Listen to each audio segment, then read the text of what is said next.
She loses consciousness during a personal medical examination, only to regain awareness in the embrace of the attractive millionaire physician. The elevator doors opened with a gentle chime as Emily exited onto the 12th floor of the Parkside Medical Center. Surrounding her were pristine white walls, soft lighting, and sleek decor that exuded affluence and modernity. She grasped her bag tightly, her heart racing, not solely due to the ascent from the subway. She had nearly canceled the appointment twice that morning, yet the fatigue persisted. The dizzy spells were increasingly frequent, and her body ached in silent protest after each prolonged day at the office.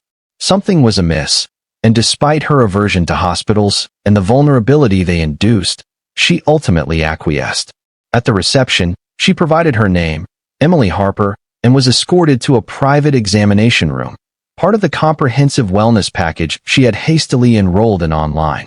The nurse, warm yet brisk, handed her a gown and instructed her to change. Everything was efficient, quiet, professional, and, oddly, mere minutes later. She perched on the edge of the examination table, clad in a flimsy gown, her legs dangling as she endeavored to quell the anxious flutter in her stomach. She had not disclosed her presence to anyone. No one in New York truly knew her, a circumstance she preferred or had persuaded herself to accept. She had relocated from Ohio merely 6 months prior, leaving behind a life she refrained from discussing, a fractured engagement and the abrupt loss of her mother, an overwhelming amount of grief compressed into a brief period. New York was intended to be a new beginning, yet some wounds persist regardless of distance. A gentle knock at the door startled Emily Harper. A calm voice inquired from the other side. "Yes," she responded softly. The door opened, revealing a man in a white coat, clipboard in hand. He looked up, and Emily blinked. He was younger than she anticipated, perhaps in his early 30s. Tall and lean, with dark hair neatly styled, a strong jawline, and deep gray eyes reminiscent of rain clouds. He exuded a quiet authority in his posture, yet his gaze was gentle as it met hers. "I'm Dr. Andrew Carter. I will be conducting your exam today," he stated. Emily nodded. Somewhat hastily, he greeted her with a smile, reassuring her that there was no cause for anxiety as this was a standard procedure. He would assess her vital signs, review her medical history, and conduct a brief physical examination. After posing several preliminary questions and taking notes, he signaled for her to recline so he could evaluate her heart rate and blood pressure. "Any history of syncope?" he inquired. "No, just feeling fatigued lately," she replied softly, "and occasionally dizzy." As he positioned the stethoscope against her chest, Emily closed her eyes. The room now felt excessively warm, causing her breath to slow as she listened intently. Her voice was distant. Emily's fingers twitched, and then darkness enveloped her. "Emily, can you hear me?" The voice grew closer, urgent. Firm hands cradled her shoulders, steady and warm. "Emily, don't close your eyes. Stay with me." Her lashes fluttered as the light above her spun. She felt pressure behind her eyes, a peculiar blend of nausea and weightlessness. "Am I dreaming?" she whispered. "No," the voice replied softly. "You fainted. You're going to be okay. I've got you." Her vision cleared sufficiently to discern a face hovering just above hers, Dr. Carter, with the same intense gray eyes. Her eyes, now filled with concern, inquired, "Are you an angel?" as she blinked. "Do angels wear lab coats?" He responded with a brief, relieved laugh. "Only the best ones." She then became cognizant of her body, her head resting against his arm, his hand gently supporting her back. The scent of clean cotton mingled with a faint citrus aroma. Panic surged within her. She attempted to sit up, but he steadied her, saying, "Easy, you're okay. You experienced a vasovagal response, likely due to low blood sugar or exhaustion. Have you eaten today?" She flushed with embarrassment, replying, "Just coffee." He shook his head. He supported her upright, remarking that it was not a meal. "I didn't anticipate fainting," she murmured.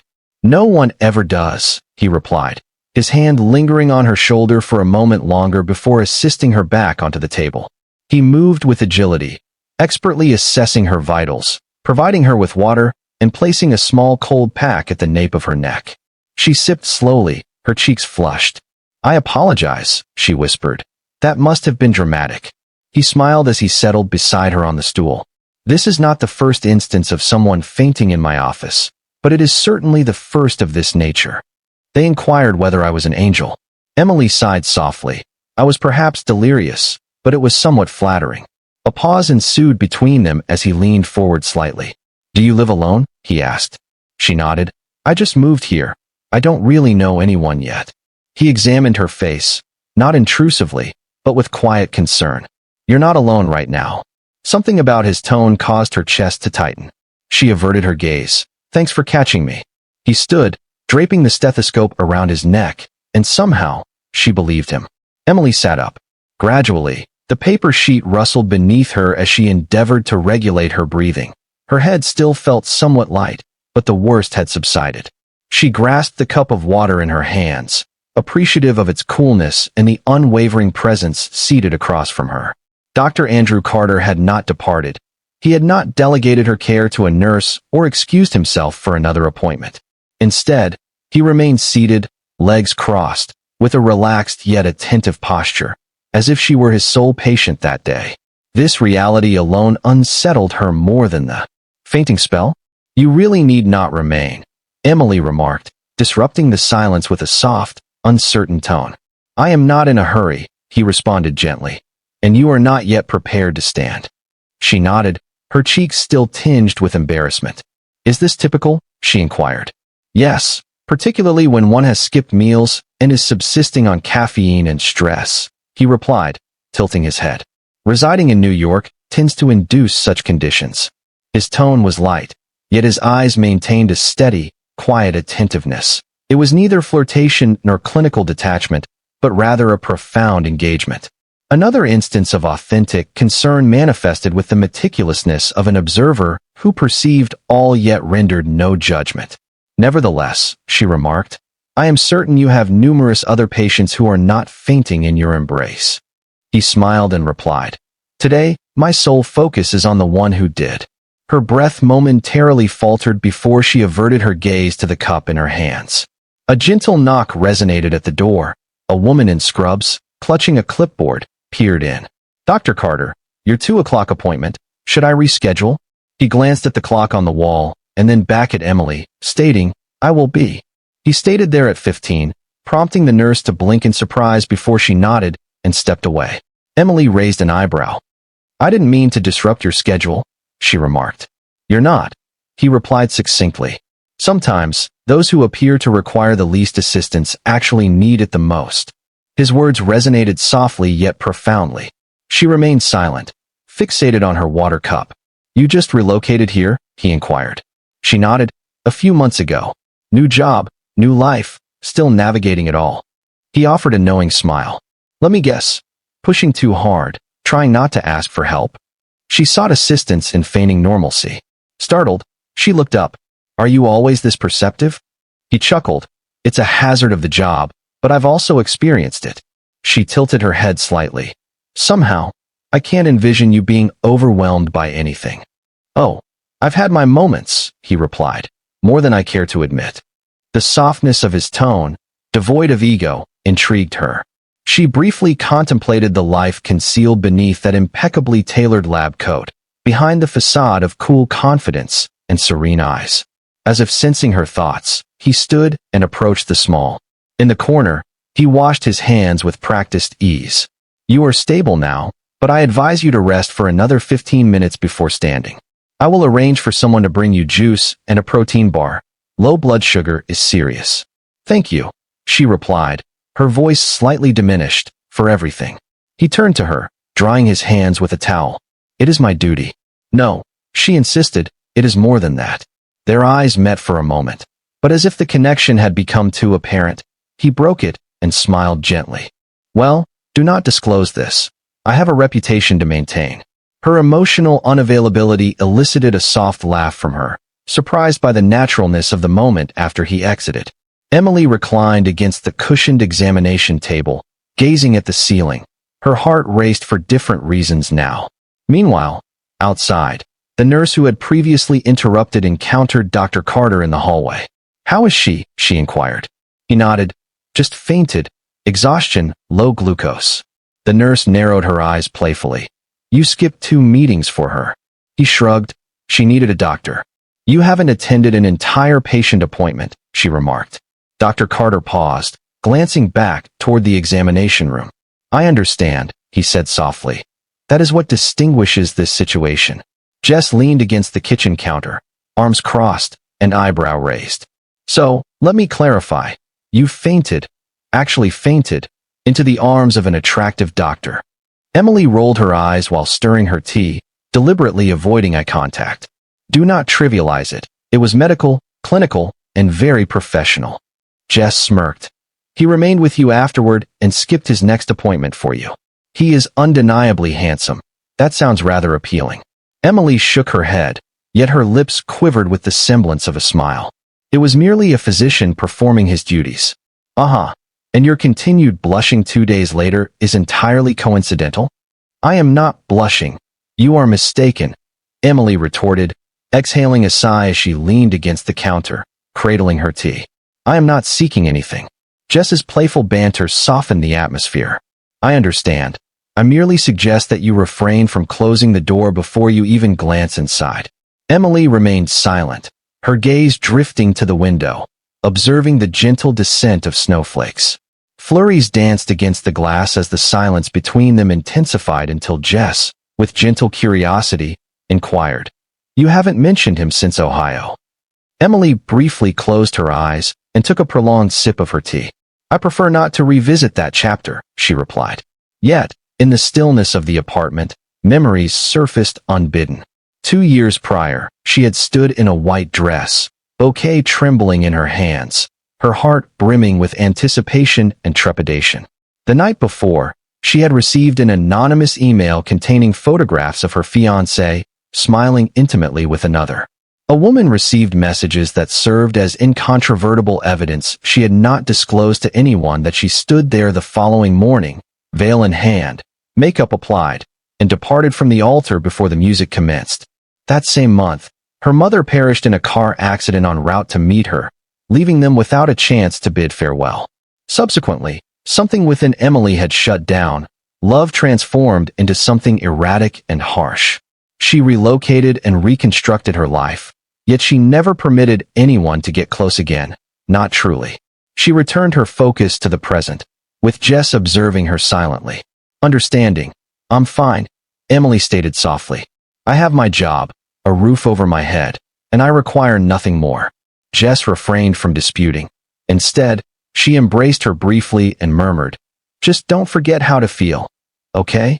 Across the city, Andre Dre, Carter stood solitary in his dimly lit office, gazing at the framed photograph on his desk's corner. It depicted his mother in her garden, laughing, with a scarf adorning her head and hands soiled with earth and joy. She had passed away a decade ago, yet he recalled the moment as if it had just transpired. She had gone in for a routine outpatient surgical procedure devolved into a catastrophe due to an unrecognized allergic reaction stemming from a mere oversight. One overlooked question on a medical chart. At the time, he was a college student pursuing pre-med, transitioning to finance more out of obligation than enthusiasm. Her death transformed his trajectory. He relinquished the Carter family business legacy and opted for a career in medicine, not with the ambition to save the world, but to effect change incrementally. Following medical school at Harvard and years of establishing his reputation, he found himself drawn back into the family fold. Empire is currently managing one of the city's most prestigious private hospitals, yet he continues to value the personal connection inherent in one-on-one healing. However, there exists another photograph concealed in his drawer, one he seldom examines now. A woman with red hair and emerald eyes, his former fiancée. She departed shortly after he declined to assume full-time responsibilities at Carter Holdings, stating she could not remain while he engaged in heroics and scrubs. Nevertheless, Andrew inadvertently overheard her phone call. Her true grievance was not his time commitment. His name should have held greater significance in the stock market. However, he concluded matters the following day. Since then, he concentrated on rectifying systems rather than emotions, until Emily entered his life. There was an ineffable quality about her, not merely the manner in which she collapsed into his embrace, a moment that lingered like an unusual, intimate reverie, but also the way she conducted herself thereafter. Guarded yet benevolent, wounded yet adept at concealing her pain, akin to someone who had mastered the art of resilience in a world that had never afforded her respite. He recognized this because he had experienced it himself, and for the first time in a considerable while, he felt a profound connection. Andrew sensed an unidentifiable emotion brewing within him, while Emily was unprepared for his return after nearly 3 weeks since the fainting episode. Despite having revisited that morning more times than she wished to acknowledge, his steady hands, his soothing voice, and the tenderness in his eyes when she jested about angels, she had persuaded herself it was a singular occurrence. Doctors typically did not recall patients like her. However, upon her arrival at Parkside Medical for her scheduled follow-up, she entered the waiting area. In the vicinity, Dr. Andrew Carter was casually positioned against the reception counter, clipboard in hand, attired in navy scrubs, exuding the same tranquil demeanor that had previously caused her heart to race. Before she could rationalize her emotions, he glanced up and recognized her, his expression brightening slightly. "Emily Harper," he stated. She blinked in surprise. "You remember my name?" He stepped closer, his smile warm yet relaxed. "It's not every day someone accuses me of being an angel and faints into my arms." Emily felt a flush rise to her cheeks. "Right. How have you been?" "Feeling better, eating as I should," she replied. While experiencing some dizziness, particularly upon the unexpected entrance of attractive physicians, Andrew raised an eyebrow, clearly entertained. Before she could succumb to acute embarrassment, a nurse summoned her name. Andrew examined the clipboard and then returned his gaze to her, stating, "It appears I will be managing your follow-up," accompanied by a wink. Inside the examination room, the ambience felt distinct this time, almost familiar and comfortable. Andrew posed inquiries, recorded notes, and conducted another set of vital checks, all while preserving a gentle cadence. Casual conversation that alleviated her anxiety, yet as the visit concluded, Emily grimaced and placed a hand on her side. "Is everything all right?" he inquired, immediately attentive. "Probably nothing, just a minor stomach cramp, perhaps something I consumed." He appeared unconvinced. "How severe is it?" "Manageable. I don't wish to be overly dramatic." "Pain isn't dramatic," he replied, already rising. "Come on, let's conduct a few tests to be prudent." "But don't you have other appointments and meetings?" "I do," he said, holding the door open. "They can wait." She followed him, an unusual sensation blossoming in her chest. She was unaccustomed to being prioritized in such a manner. They ambled side by side through the tranquil hallways, their pace unhurried. Amidst the check-ins with nurses and technicians, they engaged in genuine conversation. Emily recounted her experiences at work, her ongoing adjustment to the city, and her anxiety regarding the subway system, though she deemed the bagels worthwhile. Andrew recounted an anecdote from his inaugural day in medical school, detailing how he became disoriented and inadvertently entered the incorrect anatomy lab. Their laughter resonated multiple times, and somewhere in between during the blood draw and ultrasound scan, a shift occurred. Andrew regarded her not with mere polite interest or professional concern, but with genuine perception, seeing her not as a patient or a problem to be resolved, but as a woman. She sensed this in the way his gaze lingered when she smiled, in the softness of his tone when she discussed her mother, and in his avoidance of superfluous words during their shared silence in the small consultation room while awaiting the final test results. The quiet between them was not awkward, it was intimate. "Thank you," she inquired abruptly. "For what?" "For making time to treat me as if I matter." Andrew regarded her, his expression inscrutable for a brief moment, then leaned forward, elbows resting on his knees, and spoke in a low voice. "You do matter, Emily, far more than you realize." For the first time in years, Emily felt genuinely acknowledged, not for her past or her fractured pieces, but for the woman she still was and the woman she could become. As they emerged into the brisk evening air, Emily fastened her coat and glanced sideways at Andrew. "You're clear," he remarked, holding the door open for her. "All tests. Normal, merely a mild inflammation likely attributed to stress, nothing serious." She exhaled in relief. "Good. I was half convinced I had some rare, unnamed condition." He smiled. "If you did, I would name it after you." Emily laughed, despite herself. "Great. I've always wanted my own disease. They walked a few steps in silence before Andrew halted beside a cafe across from the hospital. May I buy you a coffee? He inquired casually. No lab coats, just coffee. Emily hesitated.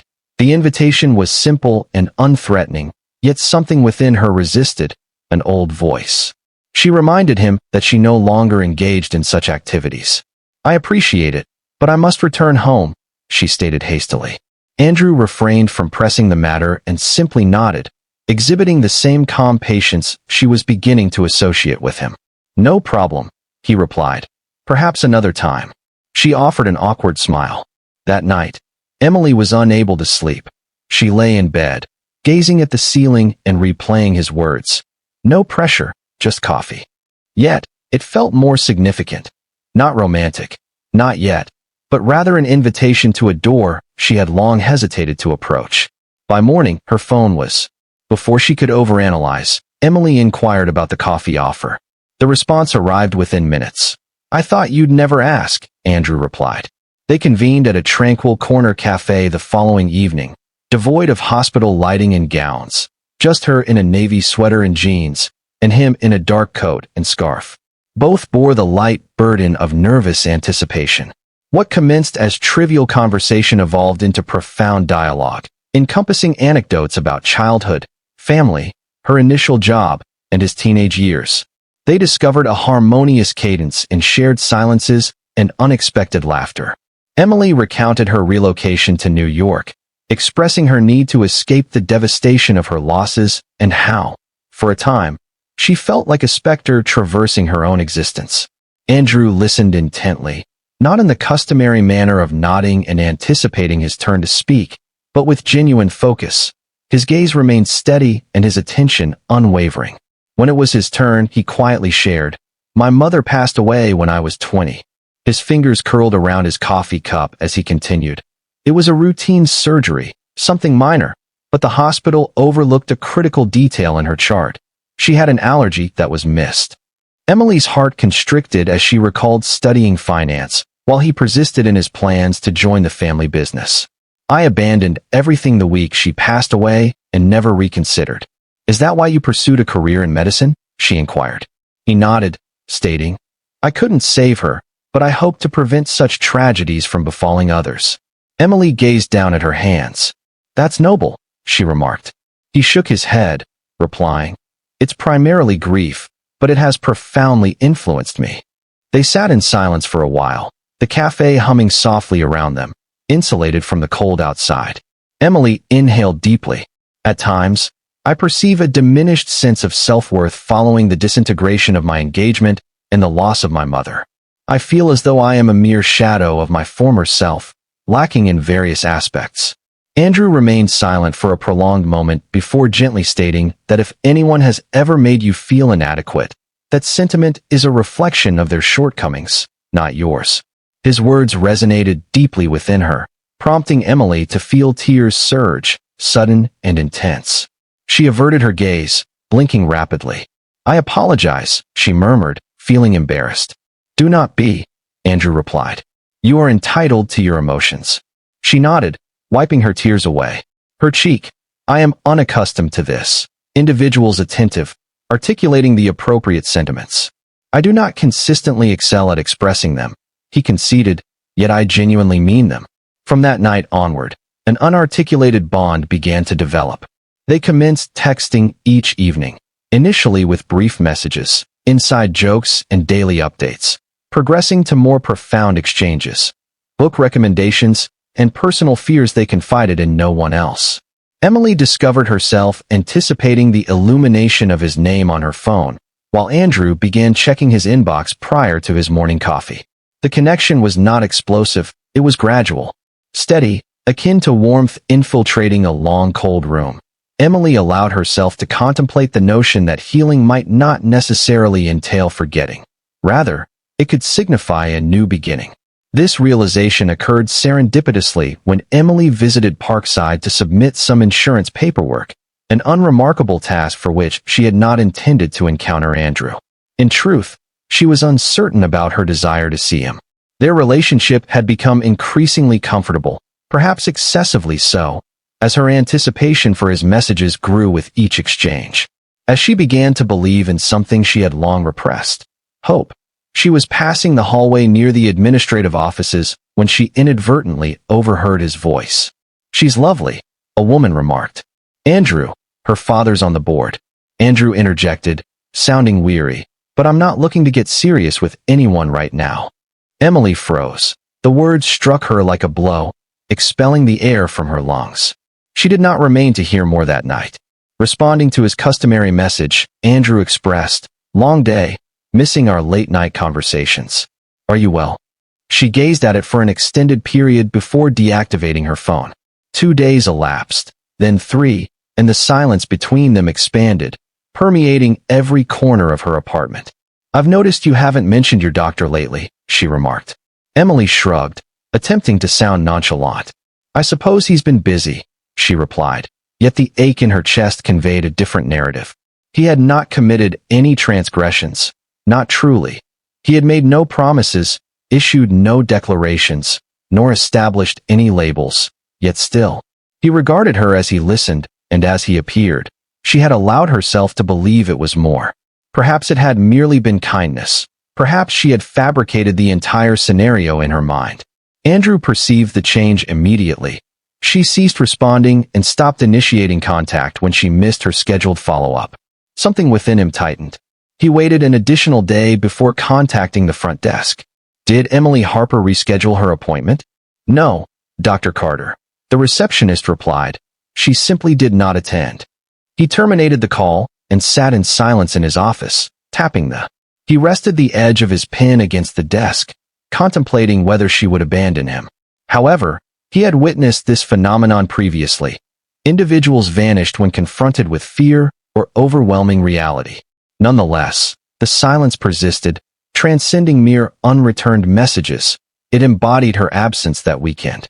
As it rained, Emily took a longer route home after acquiring groceries, allowing the cold droplets to sting her cheeks.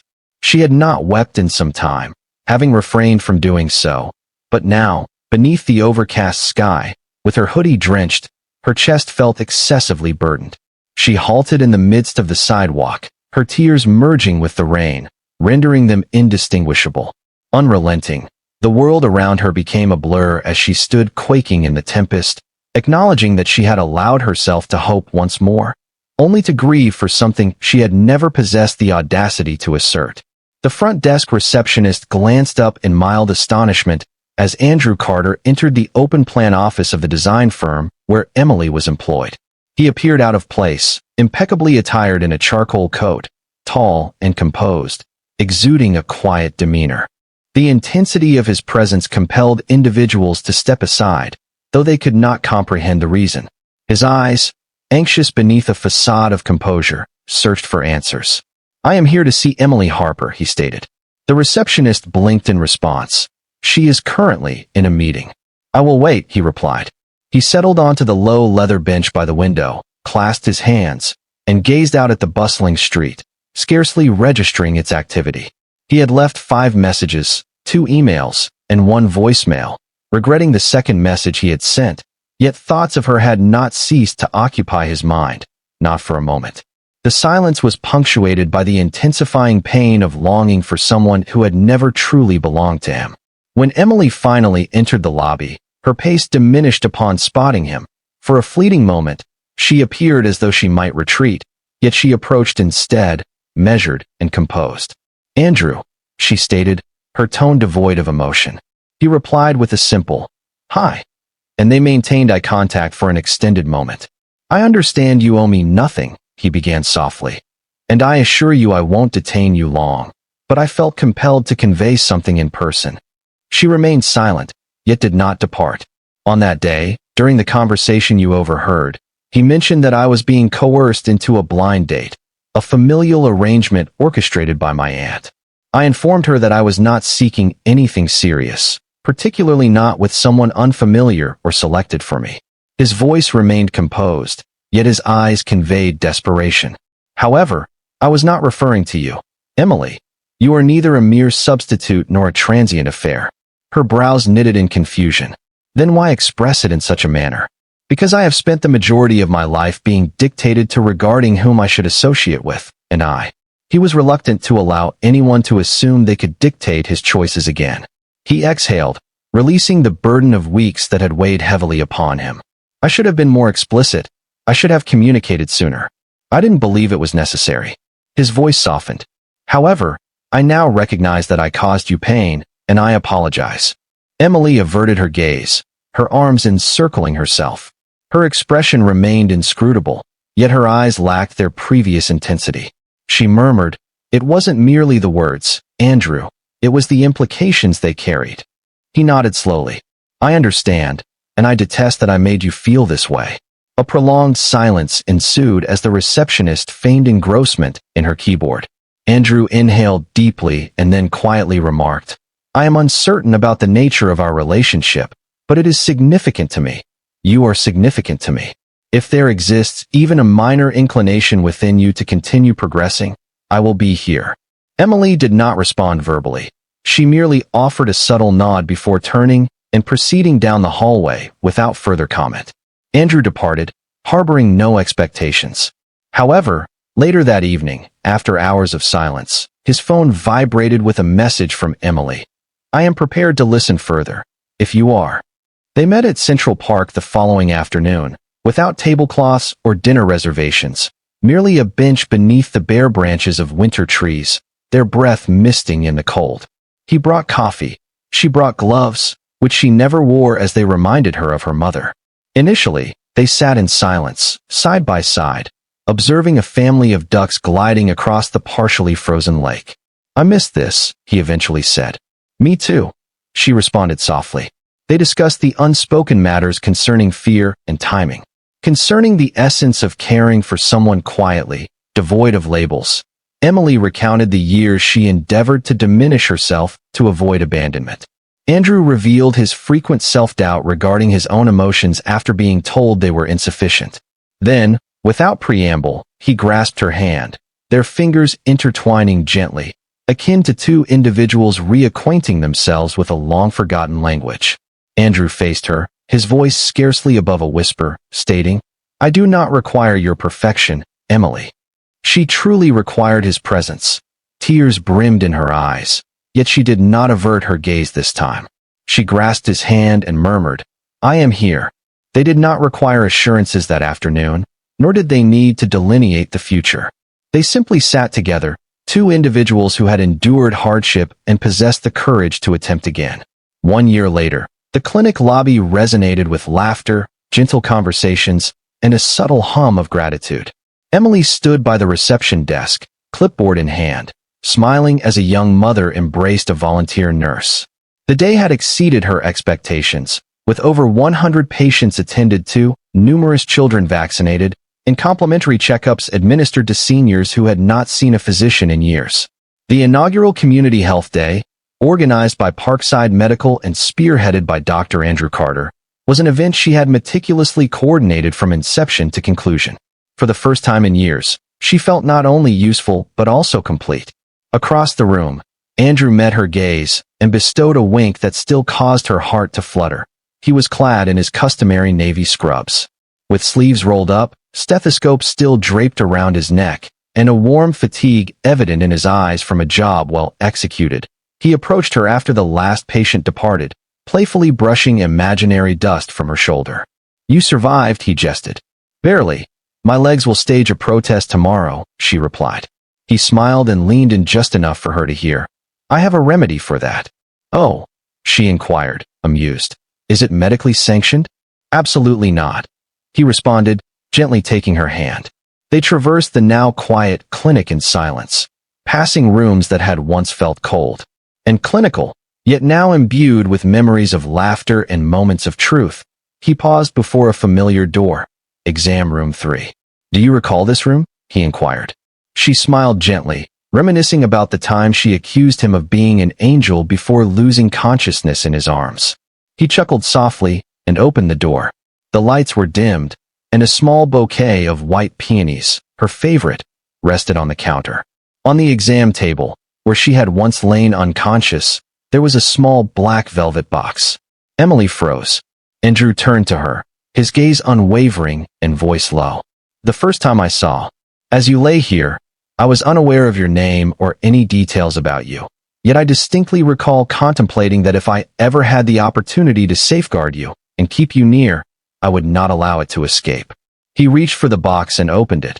Within lay a delicate gold ring, simple yet exquisite, classic and timeless, much like her. "I do not require perfection," he said softly. "I only need authenticity. I need you. Will you marry me, Emily?"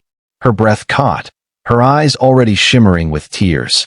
She laughed through them, nodding, "Yes, of course." They did not kiss immediately. They remained there for a moment, forehead to forehead, allowing silence to convey all that needed to be expressed. The wedding was intimate, attended solely by family, close friends, and a few volunteers who had become akin to extended family.